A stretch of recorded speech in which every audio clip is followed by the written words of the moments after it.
We are approaching the end of a year. In a few hours it'll be midnight. The old year will end and the new year will begin. Of course, if you go outside at midnight and look up into the sky, it's not written across the sky, a line passing over the earth, marking the new year, or any words appearing on the full moon. It's a convention that we mark our years, but we need to mark them. And so it's good to make good use of the convention, to look back on the past year, to look forward to the new year.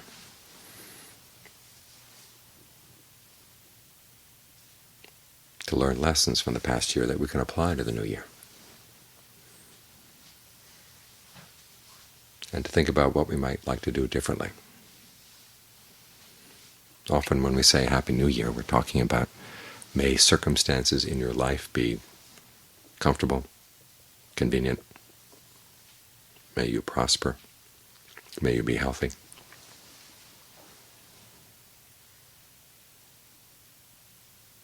And although we recognize the pleasure that comes from having nice circumstances and the convenience that comes from having good circumstances,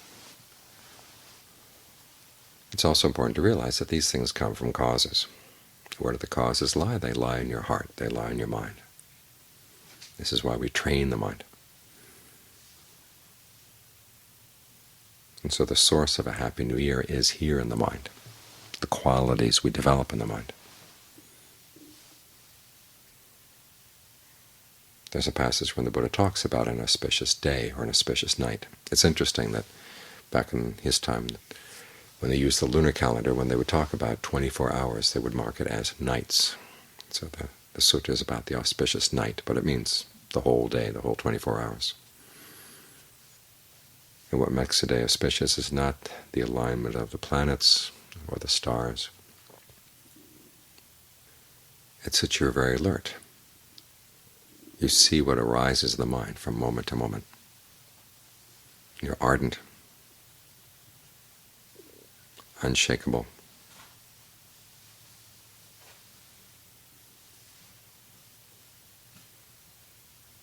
doing what needs to be done, having a sense of your duties.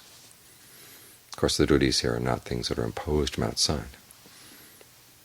The Buddha gives you a very good framework for what might be called a healthy superego.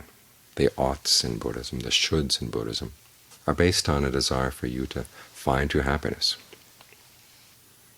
So the duties come down to trying to develop skillful qualities and trying to abandon unskillful ones. That gets further parsed into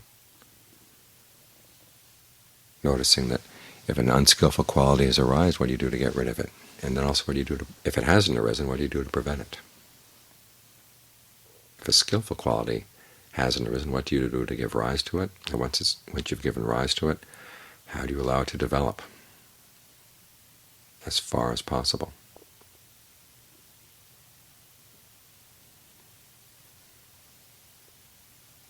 In this way, the Buddha finally leads you to the Four Noble Truths, and the duties appropriate to those as well. To comprehend stress and suffering, to abandon its cause, to realize the sensation of suffering and stress, and to develop the path that leads there.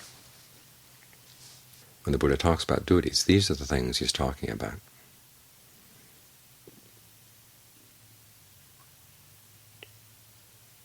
And again, it's not that he's imposing these duties on you. He's not exerting his power. He's just simply pointing out, if you want to cure the problem of suffering, this is how you have to approach things. It's kind of built into the way things are. This is how you have an auspicious day, and from the auspicious days, as they add up, they become auspicious years.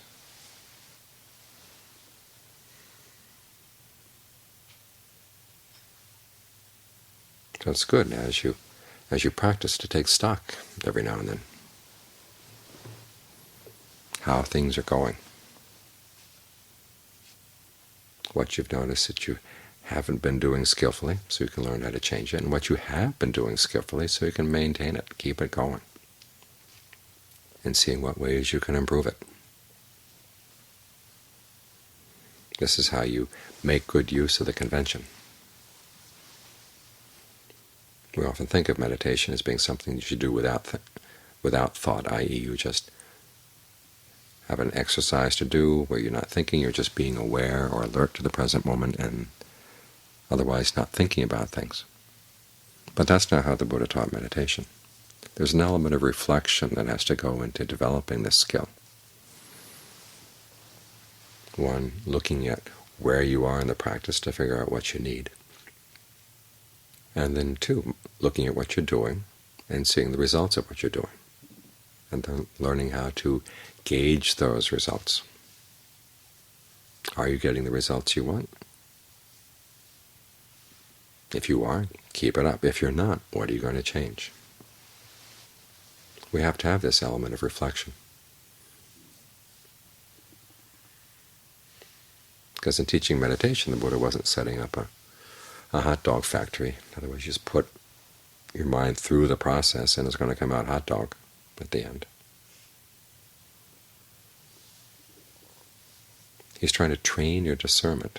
So he gives you an exercise, and he asks you to look at how you're doing the exercise. How are you getting more and more skillful at it?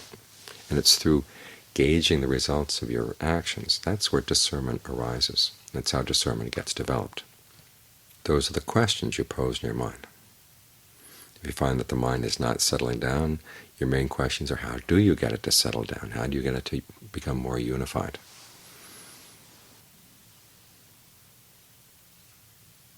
If it's not settling down, why is that? Is there a sense of discomfort in the body right now? Well, what can you do with the breath to make the body more comfortable? If it's a sense of discomfort in the mind, what's irritating the mind? Is it something somebody else did today, something you did today? Is it an attitude you picked up? And how do you learn how to question those things, counteract those irritations? If it's something unskillful you did, just make a resolution, you're not going to do that again.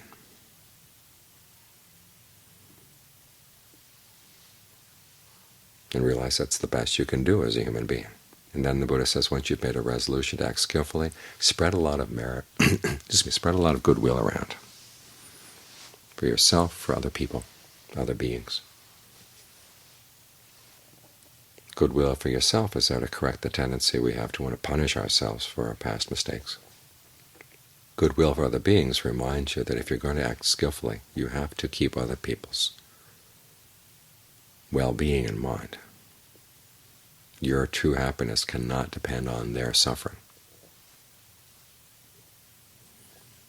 And if you've been acting in a harmful way, think of the people you've harmed through your harmful actions and realize, okay, you don't want to do that.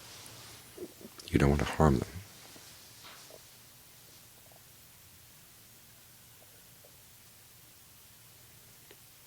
And that reflection helps to nourish your determination to refrain from unskillful actions in the future.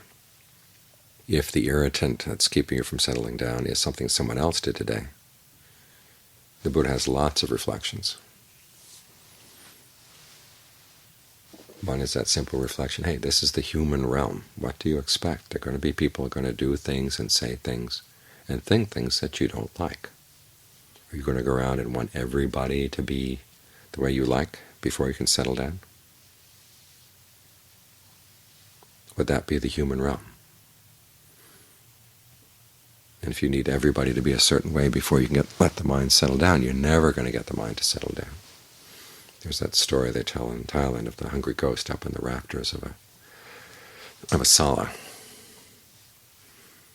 A group of people have come. Tomorrow they're going to give a donation to the monastery, and so tonight they're sleeping in the sala and they're lined up. And the hungry ghost looks down on the people lined up on the floor as they're sleeping, and he notices that their heads are not in a line.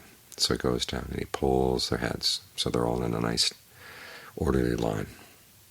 Then he goes back up into the rafters and looks down and he realizes now their feet are not in line. So he goes down and he pulls their feet so they're all nicely in line. He gets back up in the rafters. Oh, the heads are out of line. So he goes out and he pulls their hands again, all night long. There's no way you're going to get everybody in line. And if you want the world to conform to your desires, well, okay, you're just going to go crazy and drive them crazy too. Can you imagine what it's like having a hungry ghost pulling your head and your feet all night long? So you learn to think in these ways, and you forgive people for being different.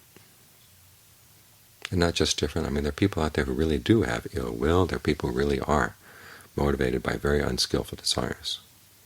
You have to accept that. That's part of the human realm. But you can't let that aggravate the mind. You realize, okay, that's their business. It's a sorry thing that that's the way they are.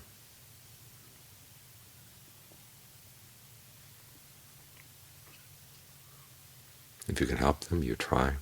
But if they're resistant to your help, you just have to let them go. And work on developing wisdom in your own attitude. Just because someone else has been unskillful, that's not an excuse for you to be unskillful. It's also not an excuse for you to get your mind all worked up. You've got to look after the quality of your mind, because the quality of your mind is going to determine what you are going to do. And if you let other people's attitudes infect your attitude, you're behaving irresponsibly.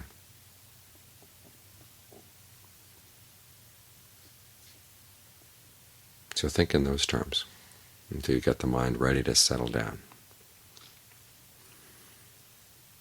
So these are some reflections you need to do.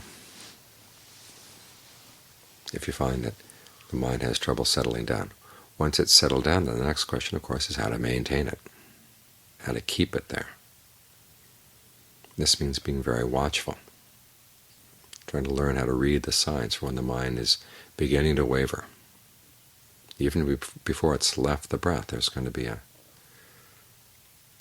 series of signals that the mind is beginning to get bored or beginning to get kind of loose with its object, scouting around to see some other place to go. So you've got to learn how to read the signs and then figure out, what does the mind need?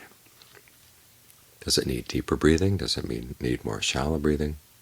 Does it need a little lecture? And John Lee compares training the mind to dealing with a child. You have to learn how to read the child. When the child is crying, what does it need? And as you get to know your child, you begin to realize, okay, this kind of cry, that's hunger. This kind of cry is the diaper needs to be changed. This kind of cry is the child's just cantankerous. Nothing we do is going to please it. This kind of cry is, it just needs to be picked up and carried around a little bit. And then you figure out what to do. It's the same with the mind. Learn how to read the mind for when it's getting ready to leave the breath. So you know when to comfort it, when to be stern with it, when to use the breath, when to use other reflections to keep the mind solidly in the present moment so its concentration develops and has a chance to grow, deepen, become more solid.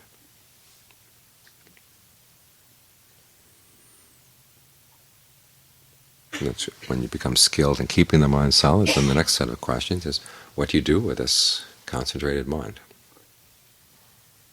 The questions the Buddha recommends that you ask are, how do you comprehend fabrications? How do you look at them?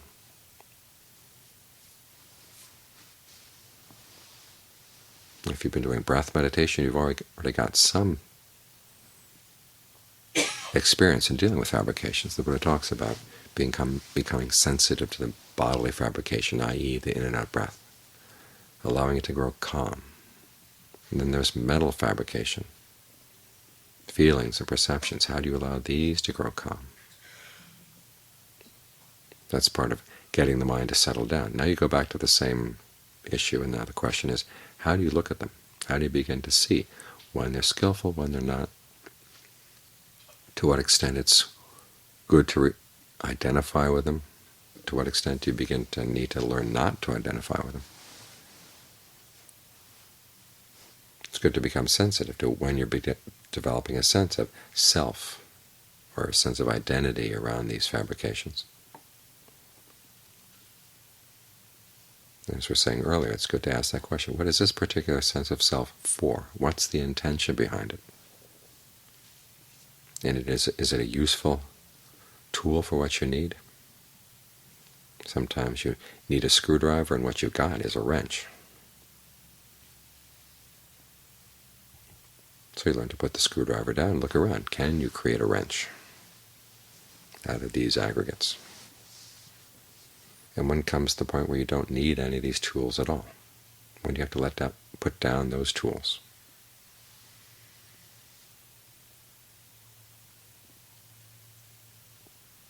Let go of all fabrications entirely. These are some of the questions you hold in the back of your mind.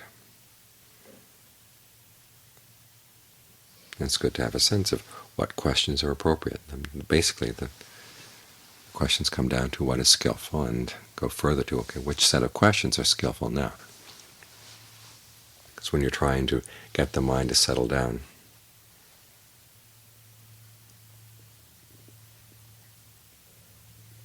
to what extent do you have to identify with things? Is it good to identify with things? And to what extent is it good to put aside those questions of not-self? When do you pick up the questions of not-self?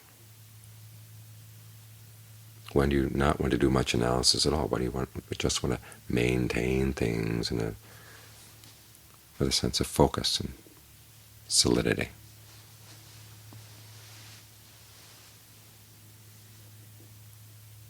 These are skills you have to learn, and you learn them from trial and error, and from keeping in mind the fact that meditation progresses. It is a skill. It's not simply just following orders and doing what you're told. Several years back, I was looking into various teachings on the Buddhist teachings on heedfulness, and I was amazed at how many teachers talk about heedfulness simply as, okay, you know what you've got to do, just do it. Don't think, don't ask questions, just do it. This is especially true of schools of thought where there's a particular technique. Just do the technique, don't ask any questions, and your mind's going to come out enlightened in the end.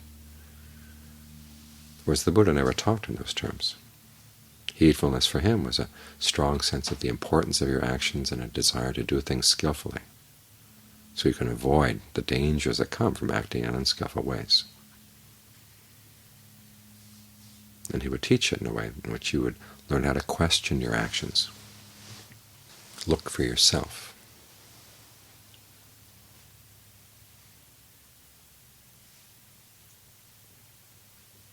So the skill of learning how to question things, when to question things, what sorts of questions to ask yourself, this is an important part of the meditation, developing the skills of mind that we need in order to provide the happiness we want. The Buddha has you take that desire for happiness very seriously, and that sense that we are suffering, that there's something wrong in the way we're living, in the way we're thinking, in the way we're acting. He doesn't have you simply accept, well, that's the way things are, this is the way I am, I have to learn how to be nice to my anger, nice to my greed, nice to my delusion. Otherwise, I wouldn't be accepting of the way things are. The Buddha never had you just accept the way things are. That's not one of your duties.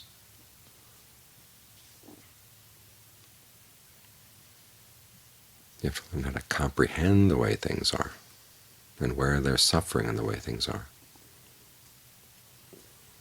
So you begin to say, okay, what are you doing that doesn't have to be done? What can you do in a different way so that you don't have to suffer?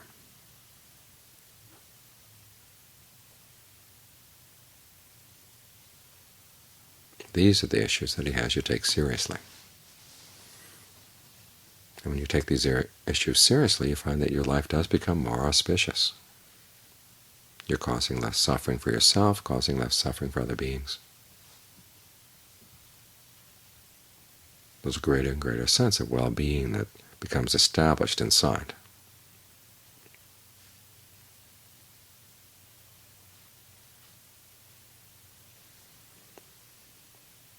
So this is how we develop a Happy New Year, is by developing the causes for a Happy New Year, by making sure that every day is an auspicious day, in the Buddha's sense of the term, a day in which we do auspicious things. So this is why we train our mind, because what's auspicious and what's inauspicious comes out of the mind.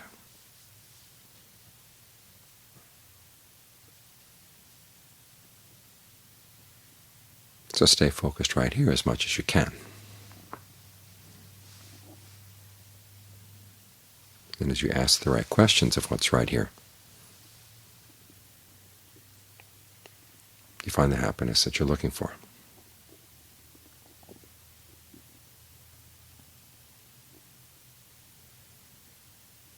And you reach the point where you can put those questions aside.